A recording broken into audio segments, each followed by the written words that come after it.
അങ്ങനെ നമ്മൾ ഇന്നും ഇറങ്ങി. രാവിലെ തന്നെ ചില്ലായിട്ടൊരു ഐസ്ക്രീം മേടിച്ച് കടലിൻ്റെ അരികത്തിട്ട് കാറ്റ് കൊള്ളാൻ വേണ്ടിയിട്ട് പോയാണ്. ഇന്ന് മഴയാണ് മൊത്തം, അതുകൊണ്ട് നല്ല കാറ്റൊക്കെ ഉണ്ടായി. അപ്പോൾ അതേ ഇവിടെ 2 പേര് റോഡ് ക്രോസ് ചെയ്യാൻ നിന്നപ്പോഴാണ് നമ്മുടെ നാട്ടിലാണെങ്കിൽ പിടിച്ച് പറത്തിയാനെ. ഞാനത് ആലോചിക്കായിരുന്നു, നമ്മുടെ നാട് വെച്ച് നോക്കണേ ഇവിടെ എന്താ സെറ്റപ്പല്ലേ. പറഞ്ഞിട്ട് എന്ത് കാര്യമുണ്ട്, ഇവിടെ ഇങ്ങനെയൊക്കെയാണ്. ഇന്ന് മൊത്തം മഴയായിരുന്നു.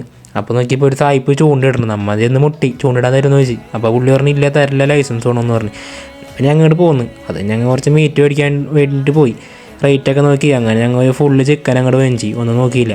അത് കഴിഞ്ഞ് പിന്നെ ഇവിടെ ഇങ്ങനെ നടന്ന് തിന്നാനുള്ള സാധനങ്ങളൊക്കെ നോക്കിയിട്ട് സൂപ്പർ മാർക്കറ്റിലുള്ള സാധനങ്ങളൊക്കെ നോക്കി നടക്കണിരുന്നു.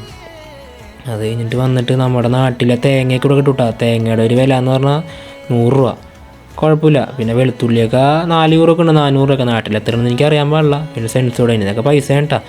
ഏരിയലിനൊക്കെ നോക്കുമ്പോൾ നമ്മുടെ നാട്ടിൽ 2000 രൂപ, ഇവിടുത്തെ 19 യൂറോ. നമ്മുടെ നാട്ടിൽ കിട്ടുന്ന പല സാധനങ്ങളും ഇവിടെ കൂടുതലുണ്ട്, കുറവിനുണ്ട് റേറ്റൊക്കെ. നോക്കിയിട്ട് കാര്യമില്ല. അതിന് നമ്മൾ ഒന്ന് കറങ്ങാനിറങ്ങി. ഇവിടെ രാത്രി 10-11 മണി സമയത്ത് പാർക്കിലോട്ട് ഇറങ്ങിയാണ്. കൂട്ടുകാരന്മാരൊക്കെ ആയിട്ടൊന്ന് ചില്ലായിട്ട് വർത്താനം പറഞ്ഞ് നിന്നു. അത് കഴിഞ്ഞിട്ട് ഇതേ എൻ്റെ ഒരു നടത്തം, ഒരു ഷോ, അത്രേ ഉള്ളൂ. അപ്പോൾ നോക്കിയപ്പോൾ താറാവ് കുഞ്ഞിനെ കൊണ്ടിരിക്കുന്നു. പാവങ്ങൾ മഞ്ഞുകൊണ്ട് തണുത്ത് വരച്ചിരിക്കുകയാണ്. പിന്നെ ഇവിടുത്തെ സെറ്റപ്പ് വാർത്തയാണ് അറിയാനാണ് എന്താണാവോ. ഐറ്റങ്ങൾ ഇവിടുത്തെ മെയിനാണ്. നമ്മളിട്ട് അവരുടെ അടുത്ത് പോയി വെറുതെ ഇങ്ങനെ കുശലാന്വേഷണമൊക്കെ ചോദിച്ച് ഇപ്പോൾ അതിൻ്റെ നിന്ന് കൊത്തു മേടിച്ചാനെ. പിന്നെ ഒന്നും നിൽക്കണില്ല. അപ്പോൾ ഓക്കെ.